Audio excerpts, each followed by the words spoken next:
Hey everyone, this is That Guy in Hutch, Jason Probst, and you're listening to That Podcast in Hutch. Today I have with me a pretty familiar voice with the podcast. My friend Jackson Swear is here today.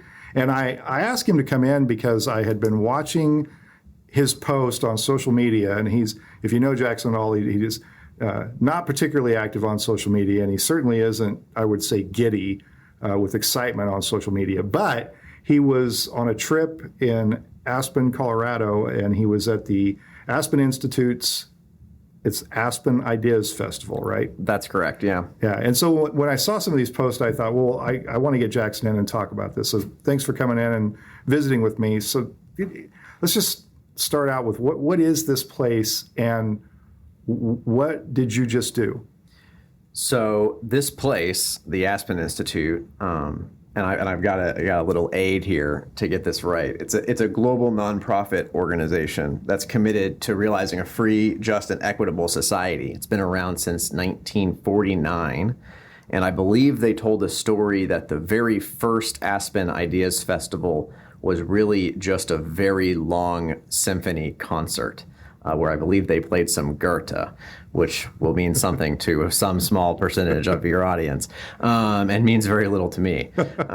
But they've been meeting since, and they've had several festivals to talk about lots of different big ideas and bring together people from lots of different areas of the world, areas of the country, and different walks of life, from community organizations to politics to business, and also the arts, and try to bring people together into conversation with the idea that if we talk to each other, that's the best way to solve the big challenges that face our country and the world.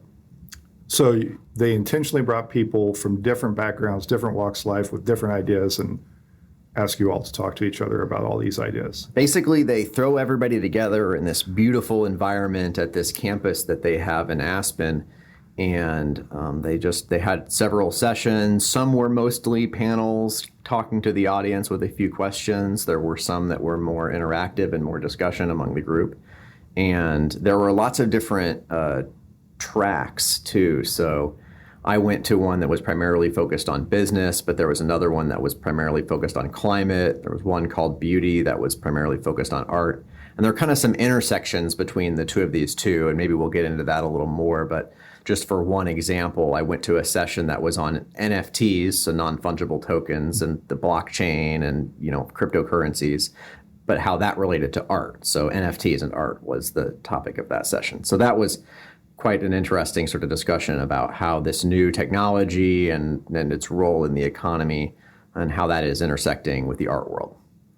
Well, you and I have talked a little bit about your time there, but I kind of want to pick your brain a little bit about, well, let me back up a little bit. One of the things that I'm really excited about is when I see somebody from Hutch going to a place like that and knowing that there's a lot of good information there, and then the idea that information is being brought back to Hutch. So let's talk a little bit about some of the things that you, I guess, saw, learned, and maybe a little bit about how those might apply in Hutch, or kind of what you see and how why this will be helpful for our community. Well, I'm hoping that at least some of the ideas will be useful, or at least things that I can share. So, my role is I end up talking to business owners a lot. So I think that there were a number of sessions on kind of what's coming up in the economy, different ways that we measure the economy. And to some extent, everybody's guessing a little bit. Some people's guesses are more educated than others. So I think was some great discussion about kind of, for example, one session that I thought was really enlightening was about managing amidst global uncertainty was the title of the session, but in it a great debate about working from home and hybrid work broke out. So in this discussion about remote work and hybrid work, there were lots of executives and people in upper management for financial organizations, big companies, and also some smaller technology companies. And there was quite the disagreement in the room about what we all ought to be doing about that going forward. Some folks were talking about the challenges with mentoring people and helping them to learn and come up through their business without being able to have them there in person.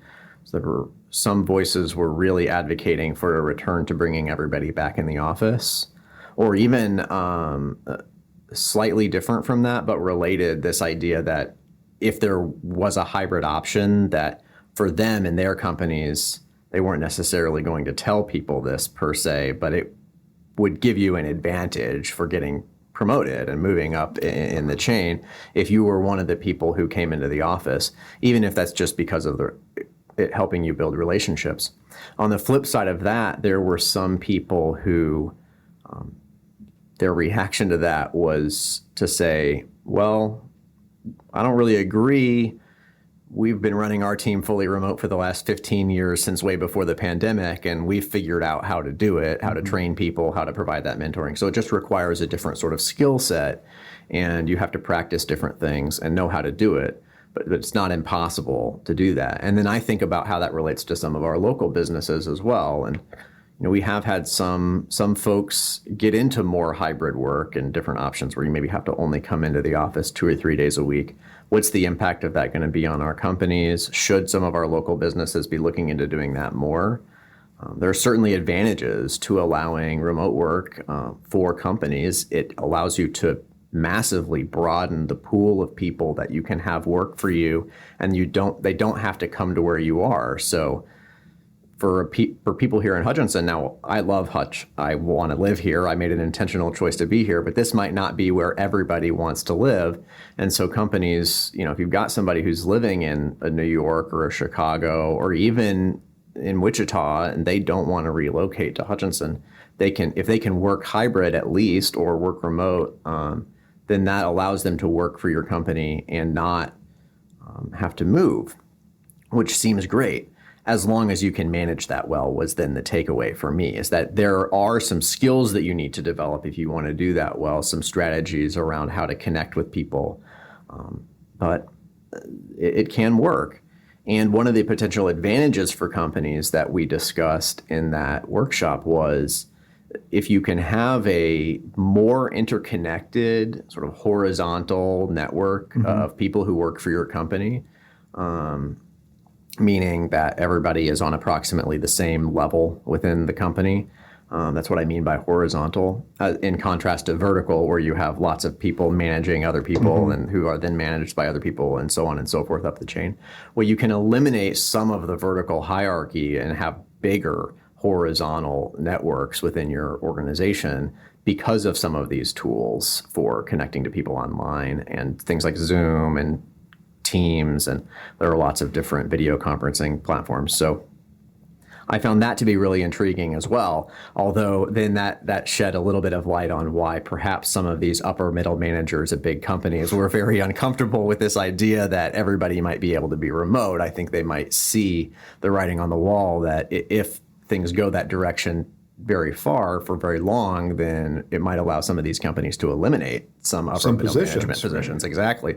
Some employees that cost the company quite a lot of money and whose main value is managing other people. And if you develop other skills and strategies for managing people that don't require that manager, then you can just cut that person and focus on having more boots on the ground that are, I think managers do work too. I don't want to diminish the work of managers and their important role that they play in providing value to their companies. But if they're sort of self-managing, then you have like more people doing the work that's actually creating value for the company, right? Correct. That's the idea, I think. So anyway, so that's one example. But that session was really probably, I would say, the best session that I went to, in large part because it had such a good discussion among the people in the room. That was the one that the most of all of them got away from having the panel in the front talking. There was an expert in the room and a moderator moderating, but really most of the discussion was people in the room sharing. So that was great. Yeah. So some of the panelists there, can you talk about that a little bit? Like what were some of the topics that were covered? I always am fascinated when I've been at a number of conferences too, and I'm always fascinated when they bring, somebody in with an economist who's diving deep into economic data that I would never ever have access to, or have anybody who's job is to spend an hour explaining this stuff to me. So I'm always kind of taken aback by that. So what are a few other things that you saw there?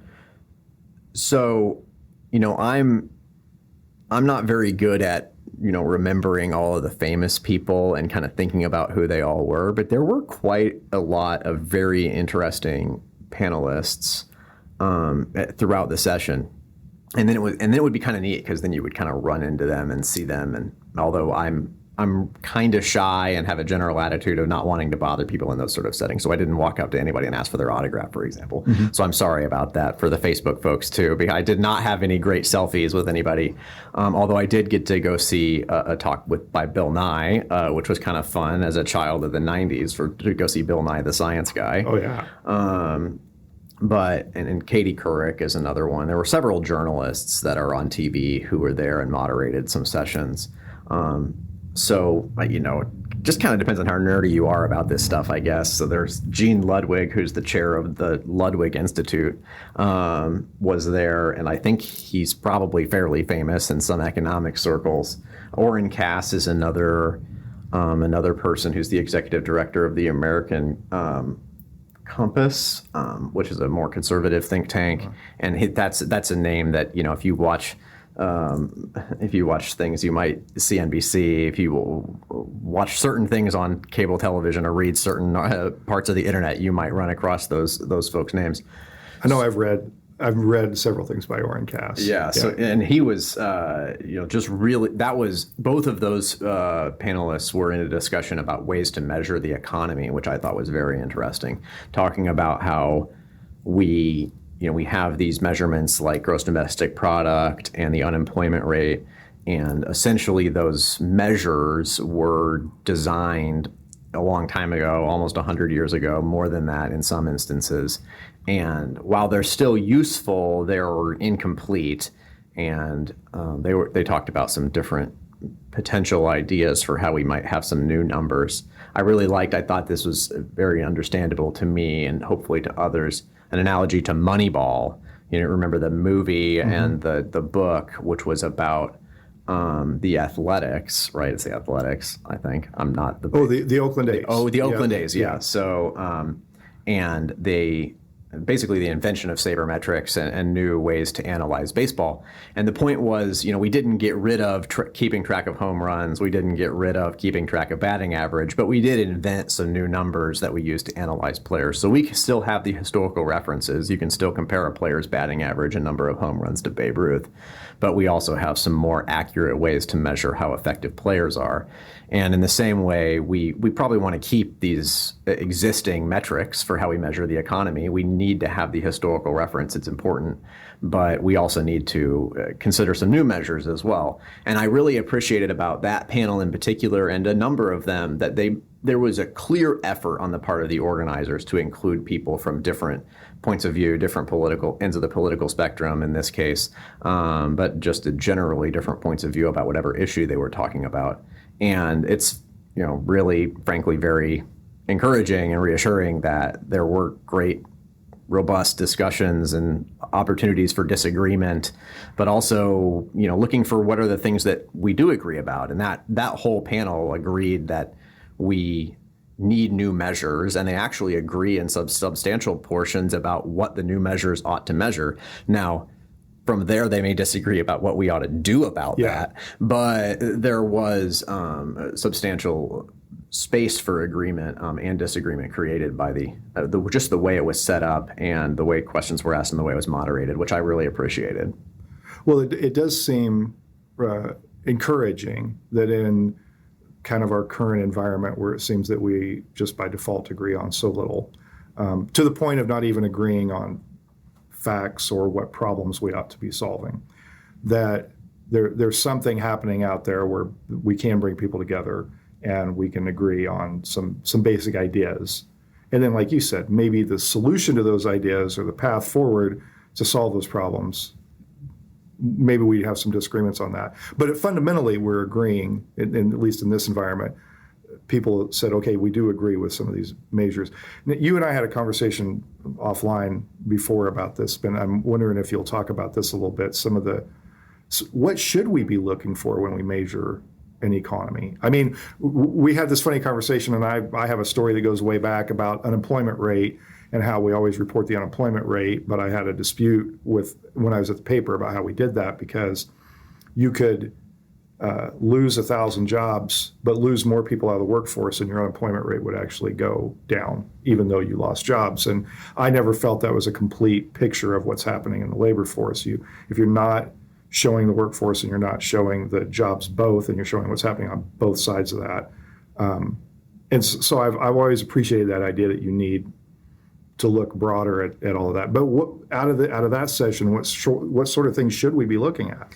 So a couple of examples from that session. One, and I think it was Orncast who made this point, was, in most of our current ways of measuring productivity in our economy, it would maximize our measurement if everybody worked 0 hours but produced more than enough for them and everybody else in their community to survive and thrive and have everything that they ever wanted. So in other words, if I could consume like a billionaire but work 0 hours, that would be optimal for most of the ways that we measure productivity in the economy. But we know that doesn't maximize for happiness. Like if you don't have meaningful work where you feel like you're contributing to your household, to your community, then you're going to be unhappy. I mean, maybe I shouldn't say that quite so strongly and definitively, but I deeply believe that that's true. We need to have meaningful work.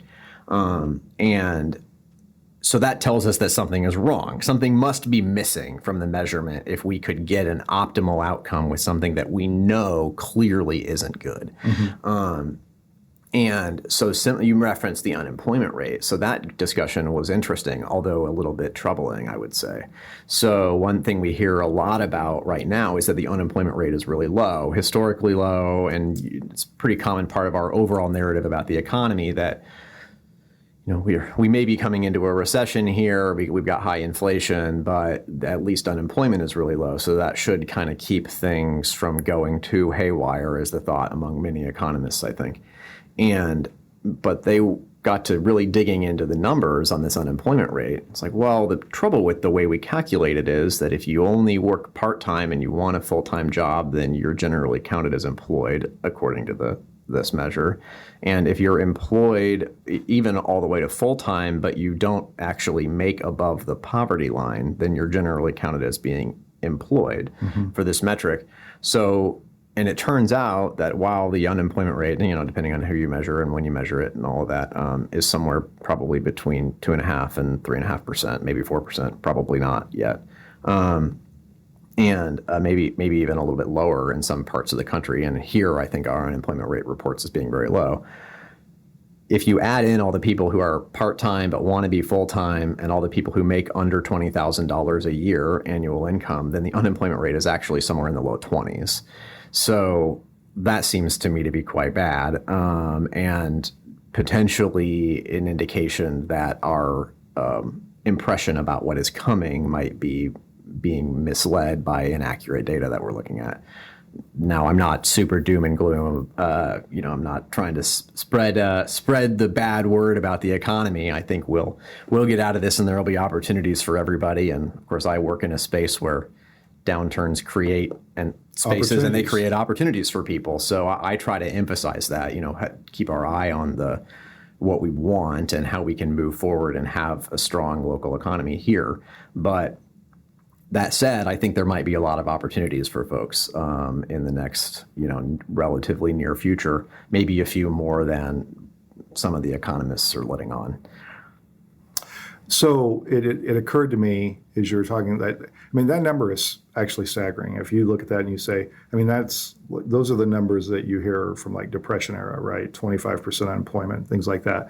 And like I said, we don't want to necessarily be doom and gloom, but part of the conversation that we've had previously is that it does sort of illuminate what you anecdotally hear or see in the economy. Like the pure reporting on this is that unemployment's super low. Anybody that wants a job can get one, so on and so forth. But we kind of know that that's not the reality that we are hearing from people, right? That combined with like the recent, inflationary pressure, people are working. They're working a lot. They're sometimes juggling multiple jobs and still not making the sort of money that leads them to be happy, right? And I've seen reports too, not to digress too much, but that there is a happiness index, right, where we take all these economic models and we put them together and we say, what is the nation's happiness, and then you try to rank that to see, are they happy? Because ultimately, what you're trying to do in an economy is have a population that is thriving and happy. Sure. I mean, I would certainly agree with that. That general sentiment. I mean, the purpose of our economic policy should not be just to make as much money as possible. It should probably be to maximize for the well-being of the people in our communities. And to that end, it seems like if we're counting you as being employed and therefore not worried about you, but you make a poverty wages less than $20,000 a year is really not an amount of money that you can raise a family on. That seems like we've got a problem there. How many days were you there? So I was there at the conference Tuesday at noon through Friday at noon. So it was 2 full days in the middle and then 2 half days on either end.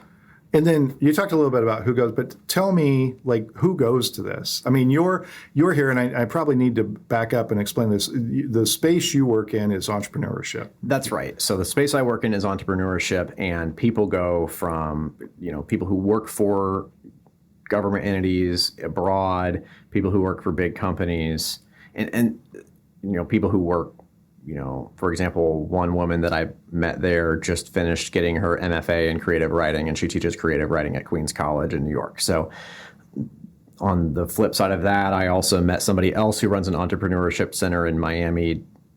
And I met another guy who's from Hungary who works on telecoms in Hungary. So that just for the spread of different kinds of people that were there, panelists included, current and former senators, and scientists as well, artists. So, and another thing I should add, we maybe should have led with this, just in case people only watch the first 2 minutes and then they go look up this conference, is that I got to attend as a fellow. What that means is that the Aspen Institute paid for me to attend the conference. Now, I had to get myself there, and we had to pay for our hotel while we were there, but they paid for the ticket. The tickets are quite expensive. So most of the people who are buying a ticket are either working for an organization that has a pretty big budget and can afford to send some of their top people there, or frankly, for big companies for whom that's just not as big of an expense for them. So I would say the business community is probably overrepresented for that reason. But there are also just a lot of people who have made their homes in Aspen who I think attend this thing as well.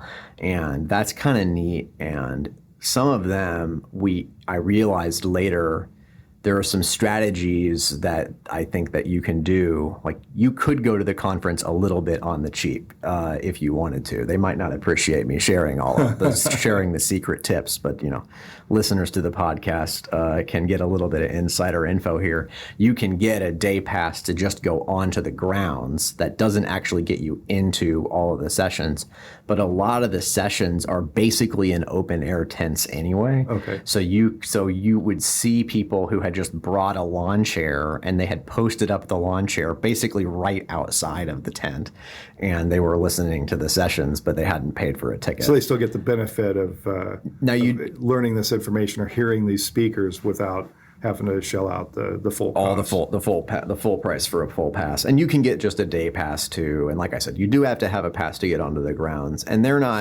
it wasn't obtrusive in any way, but they were pretty clear that you needed to wear your badge all the time. And I wore my badge all the time, so I never had any interactions with the people, but you could see that they had security walking around, and they'd ask you where your badge was if you didn't have one on, and presumably escort you away if you weren't supposed to be there. Yeah. So I wouldn't recommend trying to sneak on to the campus during the festival, but I would recommend if you happen to be in the area and want to drop in on a session or two, that you can just get a day pass and sit outside.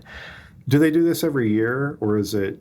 I think it's annual. Okay. But don't quote me on that, listeners. It might be every other year or something like that. I believe they, and one of the reasons why I'm uncertain is I know that they took a hiatus with everything with COVID. Yeah. And they went virtually. They had some virtual things last year, and I think they've done a lot more in the virtual space since COVID. I think they live broadcast a lot of the sessions, and you can go back and get some of the recordings later. So that's been good, but I'm not 100% sure they do it every year. Okay. So you went, and you said like companies pay to send their top level employees, and I imagine that the reason they're willing to make that investment is that their employees come back with new ideas and new insight, or maybe they made some connection between, maybe they're a finance person and they made some connection with somebody in the art world and they didn't know anything about this, or they knew very little about this, but now they come armed with this insight and from somebody else. So talk to me about what you came away with, or maybe it's too soon and you haven't had a chance to process all this, but how do we start unpacking some of this here, or have you got that far along in the process yet? I haven't had enough of these debrief conversations yet to have any sort of pithy answer to that question. I do think that one of the reasons why people attend and why they buy the tickets, even though they're expensive, is because it is an opportunity to get in a room, and also just like around, so just to back up for a little bit. I mean, the sessions were great, but as most people who ever attended any sort of work-related conference know, the real magic is in the in-between times, when you are talking to people about the session that you were just at and you kind of make a connection with somebody. And so I think a lot of it is an opportunity for networking. And you would see people who had a clear intention to do that. For example, this wouldn't be something that I would do because my organization isn't trying to raise money from big corporations in New York and California, but there were people there where that was clear. They had a clear intention. They were there to network, and they were going to try to have coffees with people who could make decisions about funding to help their organization and go ask people for money. Yeah. That was what they were there to do. And other people are there to, potentially to make connections to other business leaders. Maybe some people are there because they think that they might want to go get a job for the Carlyle Group or something like that, and they'd like to maybe see if they can run into somebody who works there and maybe get a little bit of a shoe in the door, or a foot in the door. I'm not sure I've got my idiom right there. So I think there are a lot of different reasons to attend. For me, it was really, we're here in Hutch. We've got some great statewide partners, some great networks. So there's a lot of good information sharing that occurs that I have access to professionally.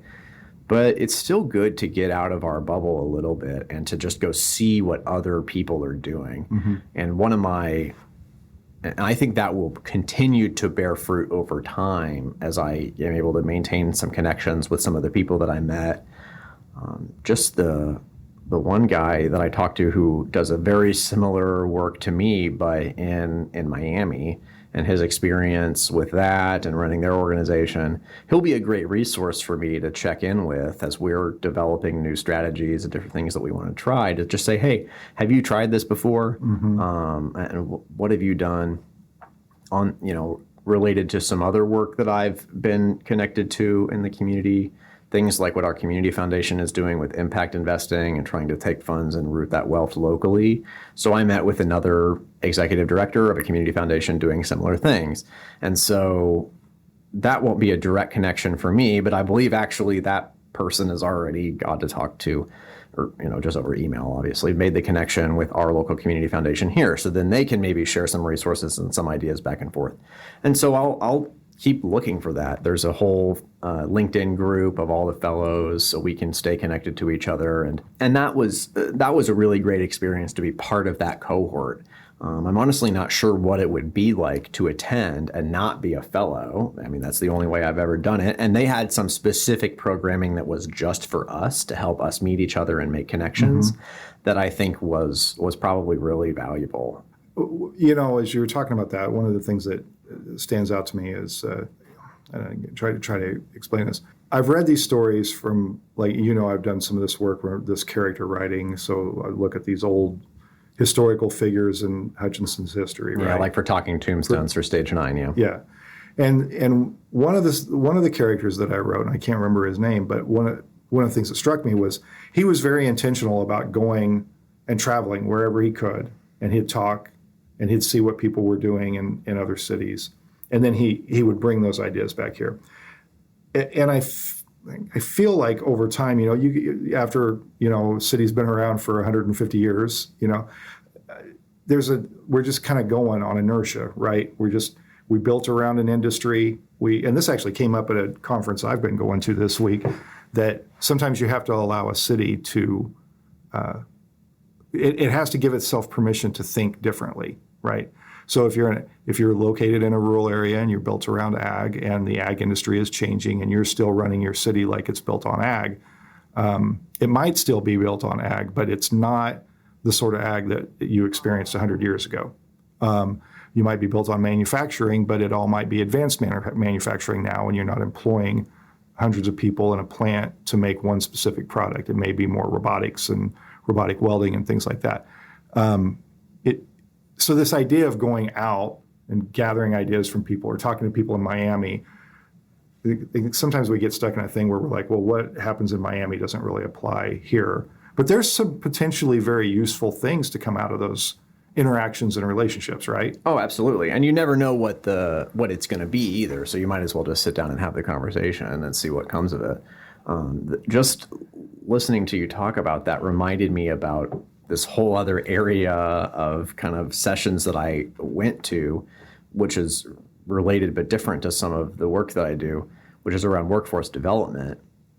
And there are some pretty cool tools out there for helping people get upskill and get trained, things that companies can do to help connect their employees to that kind of training, to help train them into being able to be better managers or to have more skills.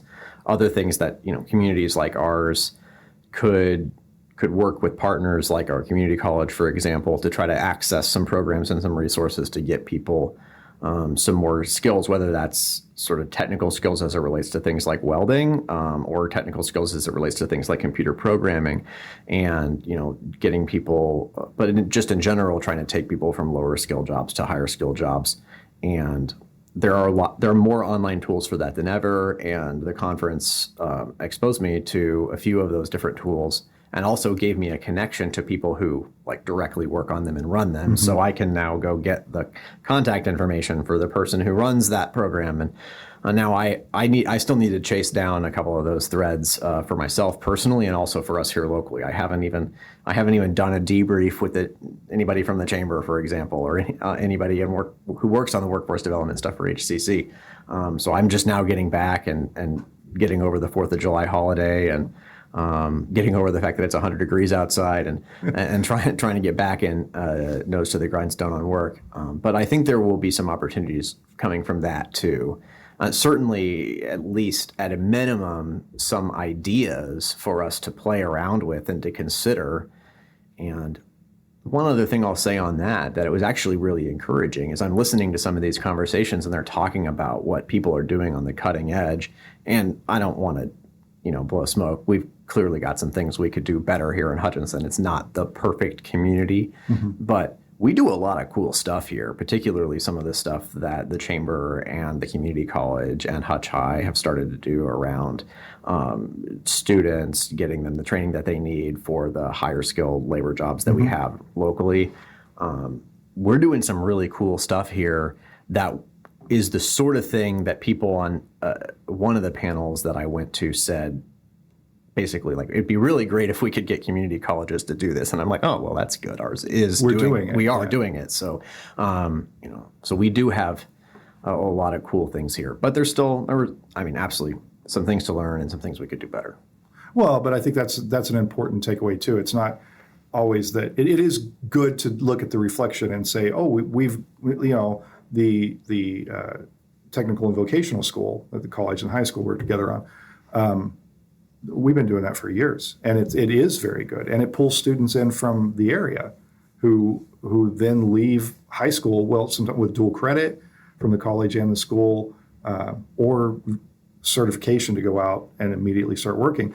And that, I mean, it is good to look and see that, yeah, we may have some gaps and we may have some things that we could do better, but we do a lot of things right too, or at least recognize the things that we are doing right, and that's certainly one of them.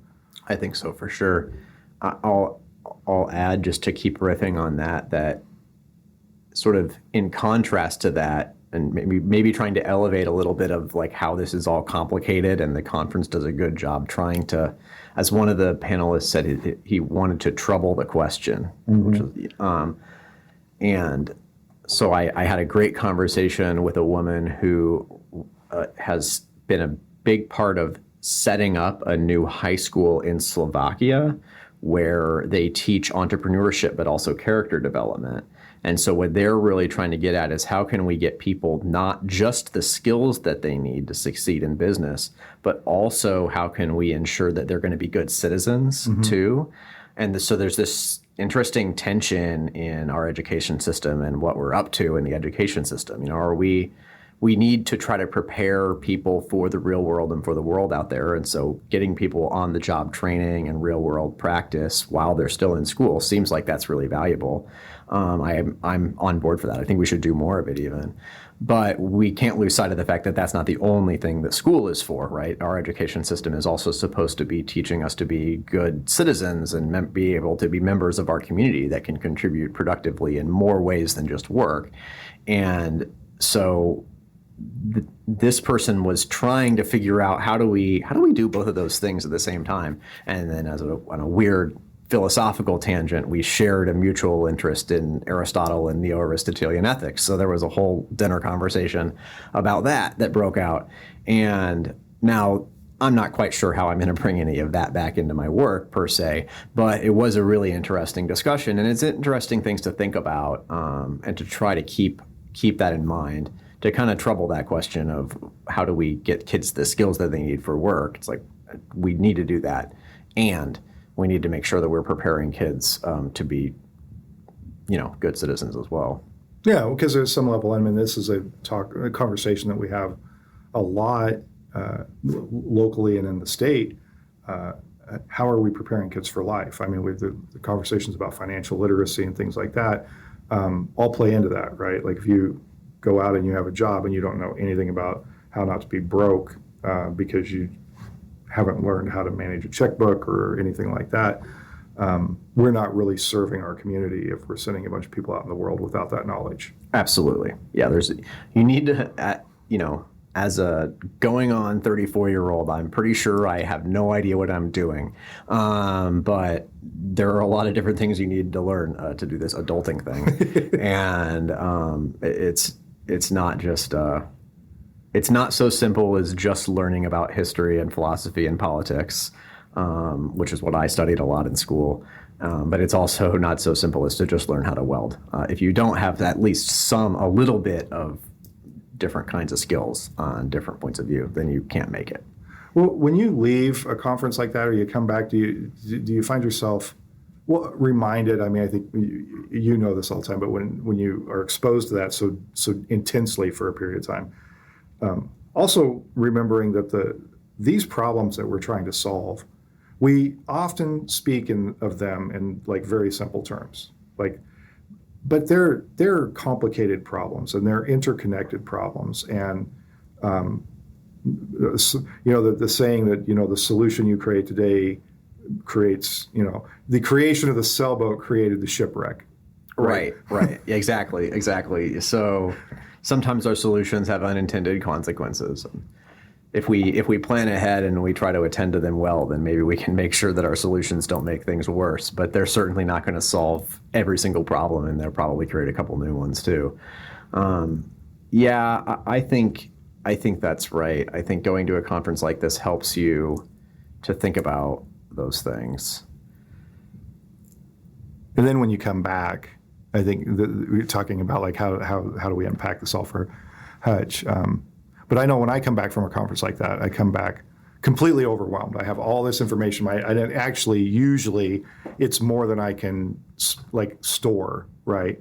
And so then I'm kind of parsing it out over time, trying to process some of that, trying to remember some of what was talked about, maybe going back through the materials and trying to and figure that out and remember some of it, and then think about that in terms of where I am back home and how that applies here. Yeah, so I've been trying to do some of that, and absolutely, that's been my experience. Is that I don't even have it all out of my head yet, in some very real way. I just in this course of this conversation remembered how good all those 2 sessions that I went to on workforce development were, and I don't think I've thought about those sessions since I got back.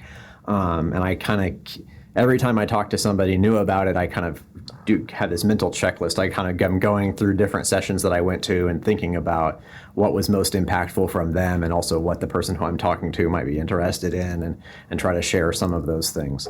But there's just a lot, and that's one of the really cool things about this specific conference that I really appreciated. Most of the time you go to a conference and it's about a relatively narrow area of work or a geographic region, and that can be really valuable, particularly from a networking point of view, because you kind of know everybody who's there is working on the same sorts of things that you are. But there's also something that's missing from there. Sometimes it's the intersections, that things coming together from different areas, like the NFTs and art thing. That's an area where probably most artists by nature are not necessarily super into keeping track of all of the biggest technology changes. In fact, I've even had some local artists reflect to me that they feel like they have to stay a little bit disconnected from technology in order to remain deeply creative. Yeah. But that is smart contracts, the ability for things like for museums to know for sure the provenance of certain paintings. Can you explain this a little bit? Because you did talk to me about this a little bit, about how... Well, I'm going to get myself in trouble here if there's anybody who listens to your podcast who really understands the way the blockchain works, because I don't really understand the way the blockchain works. But so there's this new technology that's been developed that allows you to keep a digital record that stays affixed to something that you might call like a token, that tells you where you can track the ownership history of the token.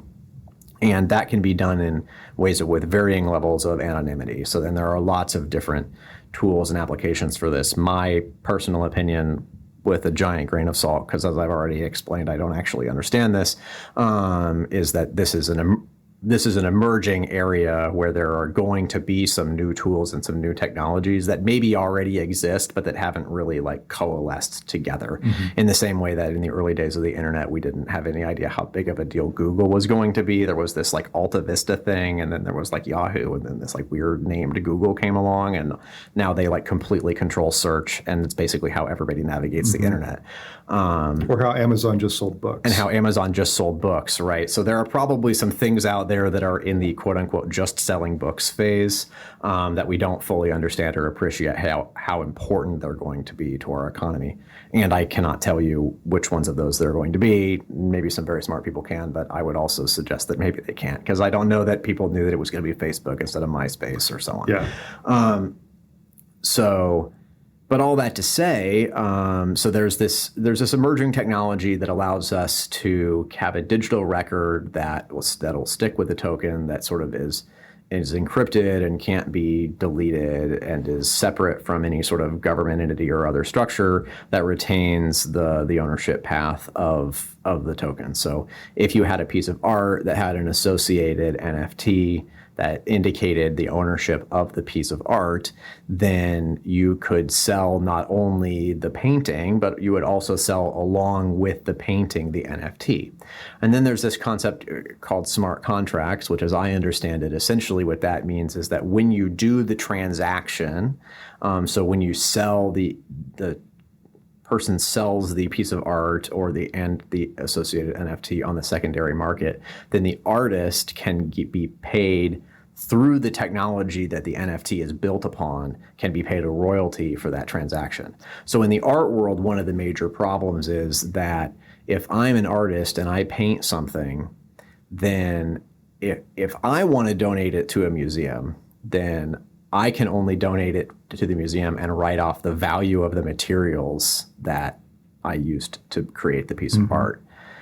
But if a collector buys the piece of art for, say, $10 million and then donates it to the museum, well, the collector can write off $10 million for gifting the art to the museum. Well, this is sort of transparently inequitable. And also, similarly, the collector might buy a piece of art from an artist on the street for $100 and then think it's really amazing and convince their art collector friend that it's really amazing and sell it to their some other third party for $100,000. Well, now the person who actually created the art isn't getting anything out of that transaction. And now whether should they get something out of that? There was some interesting discussion about that went on in the panel. Should the artist get a cut of that royalty? Well, what about other people? What about like architects and other people who create other things that are like sort of art adjacent that then get used and reused over time? Should they get a royalty from that? Maybe yes, maybe no. So there's some work to be done, some things to be figured out about that. It's not obvious. But I think there are some cool opportunities to look at what that might look like. And that could create a model where it would make it possible for more people to create art and to have a reasonable living and to be able to not, sort of be the quote unquote starving artist and to have that work without just like a whole ton of other, like the technology might solve the problem for them in that way. So I thought that session was really interesting and it was another one of these sessions that had a couple of artists, one of whom had done some stuff with NFTs and one of who hadn't, who was there kind of as the foil, and then somebody who was part of a museum collection, and then somebody who represented Sotheby's, who, of course, they're an auction house. They sell a lot of very, very expensive art. So for the Sotheby's person, for example, the most important part about all of it was the ability to have the provenance, which is that's a fancy art term, which means for sure who painted it. Yeah. And that you can verify. You can verify who it is who painted it. So famously, for example, Andy Warhol paintings, the Warhol Society has quit verifying that anything is actually made by Andy Warhol because it's so hard to tell. Oh, wow. And so that creates sort of a problem for museums and collectors if the official body of, the official group that's supposed to say whether or not something really is or really isn't by this famous artist, they won't tell you. Well, we're not going to go back and get NFTs of Andy Warhol stuff. But if people start doing that, then 100 years from now, we'll be able to go back and say that. Now, of course, there's a pretty big asterisk on that because who knows how all this blockchain technology is going to work. If the whole internet breaks, is it any of that going to get deleted? Can it really be safe? And now there are probably some people screaming through the internet at me like, you obviously have no idea how the blockchain works. Which was the caveat. Which was the caveat on the beginning. Yes. So I don't know what's going to happen with all of that, and I admit that. But I do find it interesting to learn about. Well, and that's the thing, right? It's learning and it's bringing new information. And at some level, you don't maybe have to understand the technical aspects of it so much, but to understand functionally how this might influence the world and how this might influence how we live life. And, you're talking in 100-year terms, we don't know what's going to happen. But I just remember some of those early conversations around the internet. And it's so funny that you talk about that because I remember, there was a moment, there were some people who said, oh, this will be the biggest thing ever. And some people really didn't see the potential of it. They didn't, and then I remember the long line of failed businesses. We started out selling, I think there was a very early pet food or pet supply store and everyone just went crazy over it. And then within a few years it was dead. But now buying all your pet supplies online seems like a pretty good thing. Yeah, there's a truism in kind of startup business and entrepreneurships, which is that the timing has to be right. And so sometimes that's the internet was a good example of there were a number of things that were just a little bit too early. Or the MySpace Facebook example is a good one too. It's just like MySpace was there just a little bit too soon and it didn't quite grab in the right way. And then Facebook came along and is very similar. And now that's one of the principal platforms through which everybody communicates in the world. Certainly not everybody. And even then, you know, these things ebb and flow. Ebb and flow, yeah. But some things do come around and they stick and they stay. You know, we still have Coca-Cola, we still have McDonald's. You know, certain things come along and they're innovations and they stick. And it's really hard to know before it happens which ones are going to be the ones that stick, I think. But it's the only way you have any idea about that is if you try to do research, learn, and try to find out what's going to happen. And conferences like this are a good opportunity for. I mean, there's lots of forward-thinking people who are trying to solve the big problems of the world today, in lots of different areas. So at the beginning, you talked about you kind of went through the purpose of this the Aspen Ideas Festival, and I think you mentioned that the purpose is to look at having. And you might be able to pull it up, but it's an inclusive. Yeah, so they say they're committed to realizing a free, just, and equitable society. And now I'm not sure if those are the same three words they would have used when they were founded in 1949, but that's the idea. But say it again. It's free, just, and equitable. So they don't use the word democracy in their mission, but I think that. Protecting and promoting democracy is a pretty clear part of their overall goal, and I think it's fair to say for the Aspen Institute that is a worldwide project.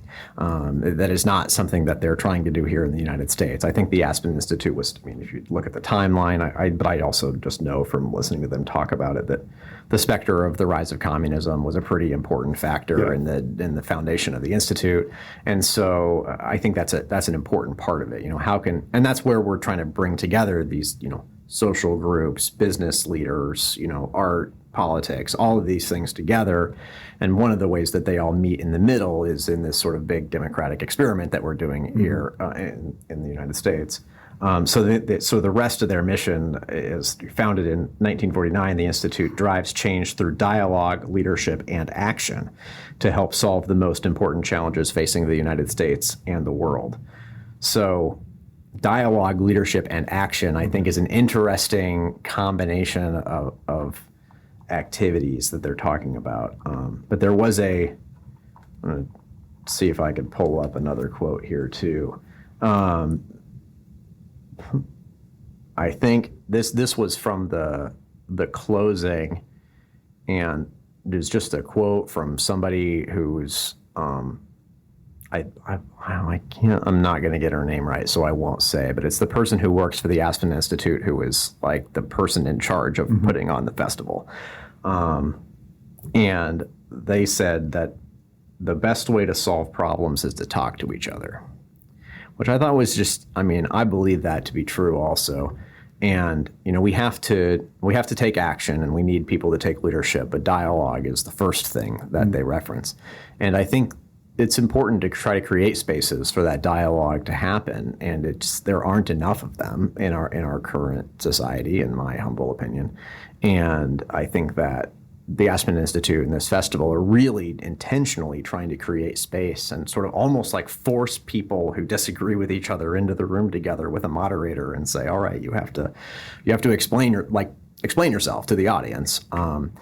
And it was very insightful in a number of cases, and conversations that it's very hard for us to have in a productive way. So one of the sessions that I went to was about all of the, not all of them obviously, but all of the Supreme Court cases that the Supreme Court's decided in the last 3 weeks. And I don't really want to dive into any of those. That's not really our purpose here, except to share that they had somebody who represented sort of the more conservative group of the justices, and somebody who represented the more liberal group of the justices, and a moderator, and they all had space to explain their side's points of view and sort of respectfully disagree. And I think it's important to understand all sides of the argument. And if you can't have people having productive disagreements and conversation with one another, then it's almost impossible as a person outside of it who's not an expert on that to be able to get both sides of the argument in a real robust and actually fair way. Because if you don't have people actually talking to each other, then there's nothing to check that they're just completely making it up, right? Yeah. But if they're having to actually talk to each other, then they can call each other on it if they're completely making it up. And they, they were able to, they didn't necessarily agree about the decisions, but they weren't disagreeing about what they were saying about the facts of the matter, of the cases, or the facts of what the decisions said, for example. Just like, what do the decisions and the dissents say? Yeah. And what is the legal justification for that?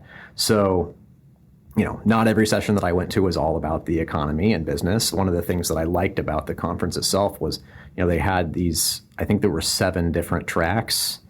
And the one that I went to most sessions of was called Money. It's kind of a good catch-all name for everything related to business, entrepreneurship, workforce, all that stuff.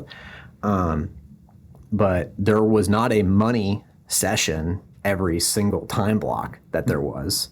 And so I could choose, do I want to go to something from one of the other program tracks? And in almost every single time block, there was at least 2 different things that I really wished that I could be at. Yeah. And so that's really fun too, because sometimes you go to these conferences and you look at the schedule for the day and you're like, all right, I'm supposed to go to 6 things and 2 of these look good and all the rest of them look boring. Yeah. That was not the case here at all. It was like, I'm supposed to go to 6 of these and 12 of them look great and I have no idea what I'm going to do with my day. And so every single day was an opportunity to navigate that. And sometimes I just lets a little bit of serendipity happen. So if I walked out of one session having a good conversation with somebody and they were going to one of the sessions that was one of the 2 on my list, I'd just say, all right, well, that's where I'm going, I guess. Yeah. Because we're going to have this conversation on the walk. And that was, so I've been blabbing for a little while now. I'll quit and let you ask another question. But just reflecting on how much fun that was and how fulfilling it is really to be able to be a part of and listen to some of these conversations. Well, there's a couple of things here, and I think we'll kind of wind it down here. But the thing about talking to each other, and because an important part of that is, and this is all folding into the conference I'm at this week that I just came back over here because I had a couple of things I had to do. But the whole thing about self-segregation. We had a data guy this morning that was showing us this carved up picture of the United States that shows different areas of the country are self-segregating based on somewhat on geography, but somewhat on ideas and somewhat on economic realities based on where they're at and how they make their money and what industries support that area. And, one of the things that he discussed was that this sort of self-segregation exacerbates this feeling of, I think we all feel very divided kind of in this country, and we're not talking to each other, and we're sending people to Washington, D.C. And one thing he said is that problems aren't starting in Washington, D.C. They're the embodiment of the divisions that are out there in the country, and we're sending people to Washington, D.C. who we're not talking to each other because our communities are so kind of different and self-segregated. But one of the things about talking is, if you do it the right way, I've always thought is, one, you have to defend your ideas. Right. You can't. I agree. You kind of have to know your stuff if you're going to get into a debate with somebody. That's true. Yeah. And you don't have to do that if all the people around you say, well, by Job, that's right. That's right. That's correct. Yeah, it's much easier to talk to people who agree with you and not get called out on saying something that's just not true. Yeah. The other thing is that I think is important about having those conversations is you don't learn, when you're not having those conversations, you're not learning what you do have in common. And I think we've always thought that, when you have those conversations, you will find that we have more places in common than we realize. Like you said, we have different ideas about how to solve those problems, but it kind of at the core, we all really want a lot of the same things out of life. We want the same things for our kids and our communities and everything else.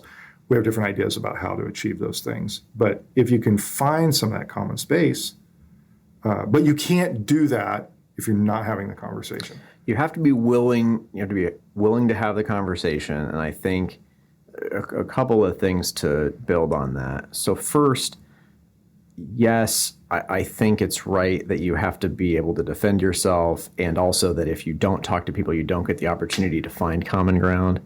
I would go a little further as to say that it's really important that you really have to start by finding some common ground that you can then build from.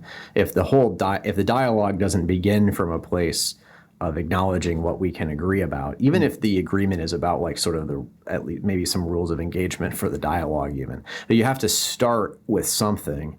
And the other thing that I would add is, and this is why I think, and I would include myself in this criticism. This is not, I don't think I do a great job doing this either. I think most people don't. But it's one reason why I think it's very hard for us to get into conversations with people that disagree with us is that you have to truly, if you want to have a real dialogue with someone who you don't agree with about everything, the only way to have that conversation is if both people in the conversation are open to changing their mind. If you are walking into a dialogue and you are so certain that you are right about everything, that nothing that the other person says will change your mind, and they are also coming into the conversation with that mindset, then it is impossible to make progress. If you can't admit that you were wrong about something and change your mind when the other person makes an argument that is compelling, then you can't have that real dialogue. And that's kind of a shame, because I think that some of the best ideas come from moments in time when people who don't agree sort of fundamentally are able to come together and find agreement about something and then move forward and build off of that.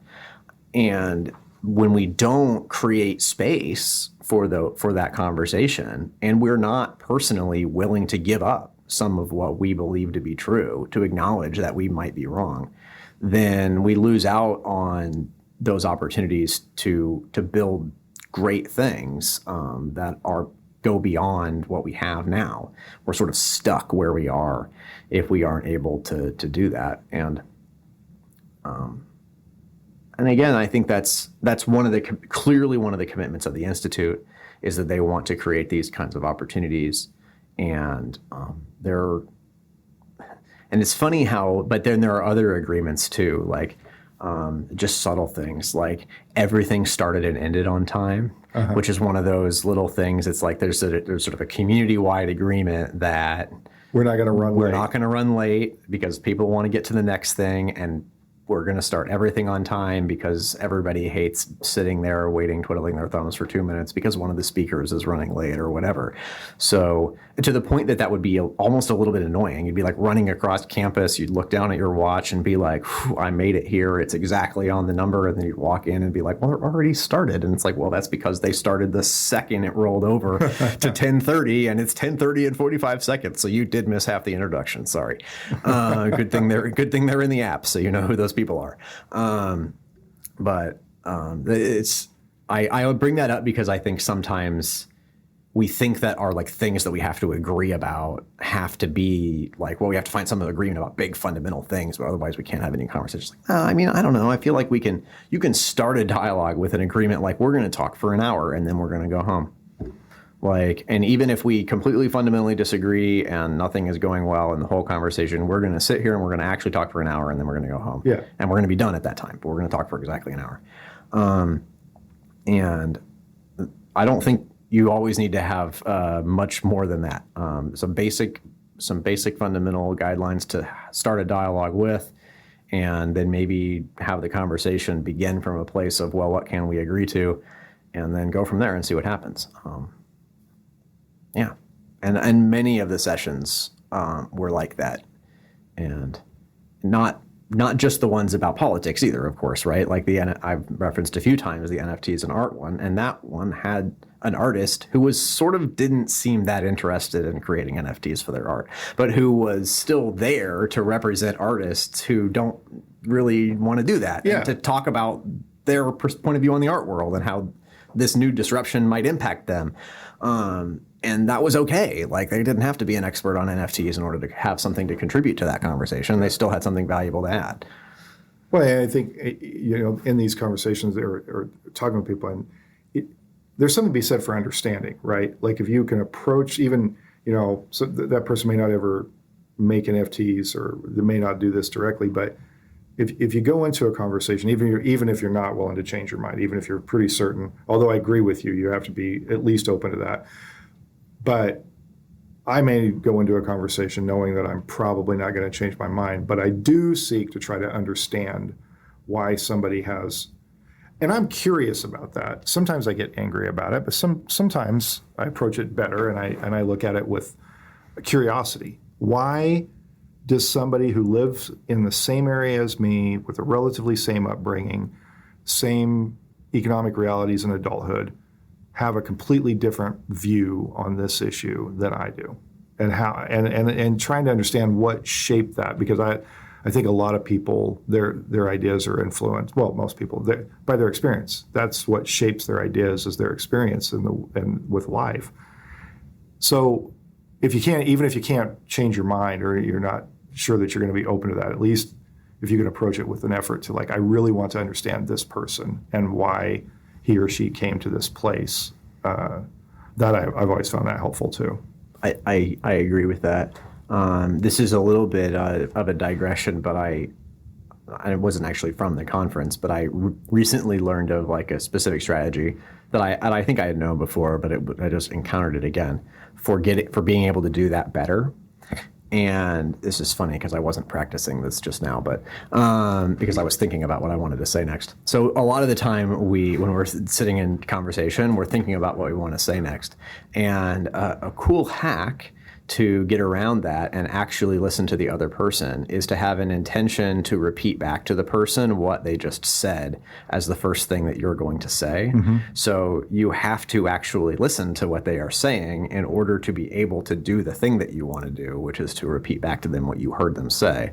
And I recently re-encountered that specific strategy, and I think it's a pretty cool little conversational tactic just for myself to think about, as I'm in a dialogue with somebody, particularly if I'm in a moment where I find myself thinking, ooh, I don't agree with that, and here are the 25 reasons that I'm going to say in response to that, is to take a step back from that and say, all right, well, before I think about the 25 reasons why I think that was wrong, why don't I first think about making sure that I actually understand what the other person is trying to say?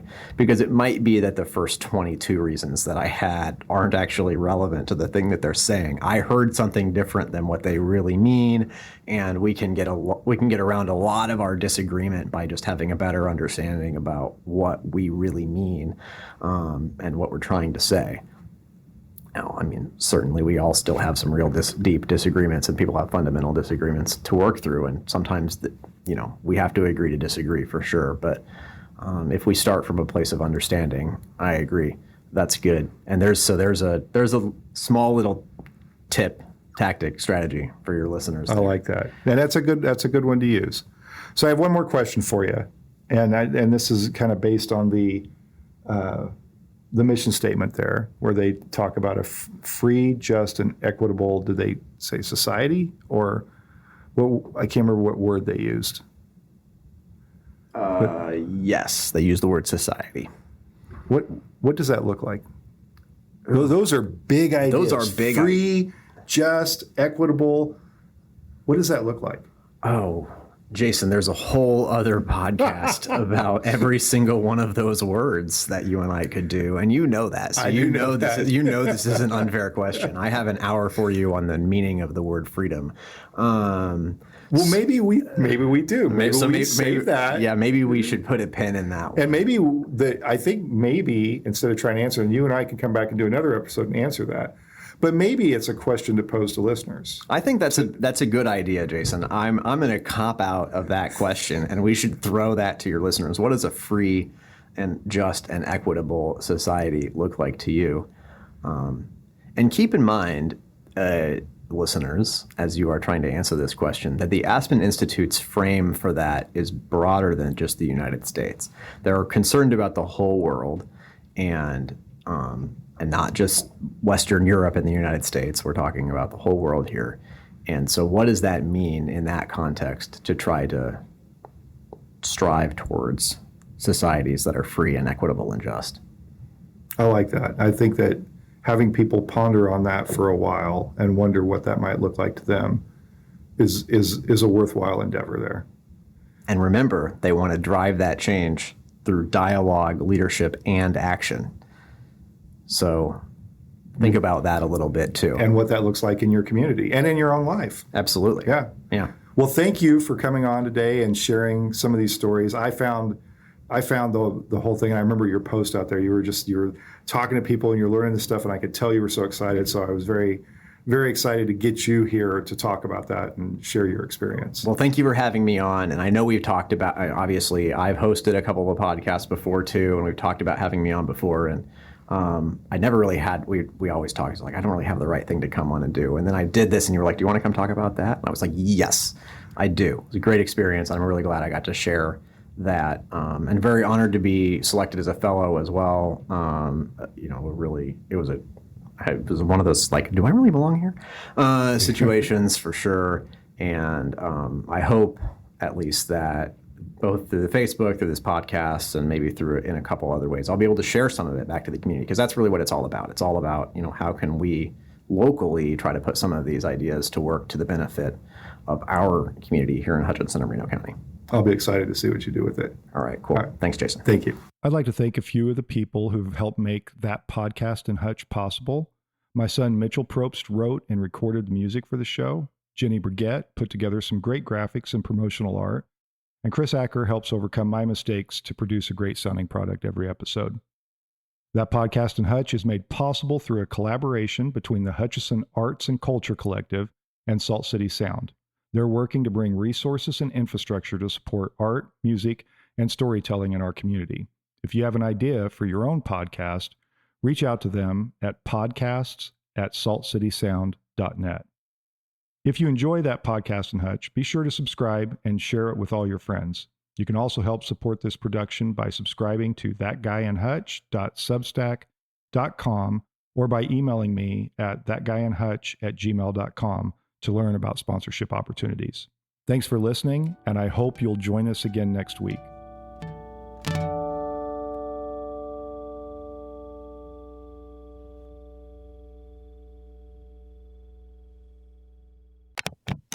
A Salt City Sound production.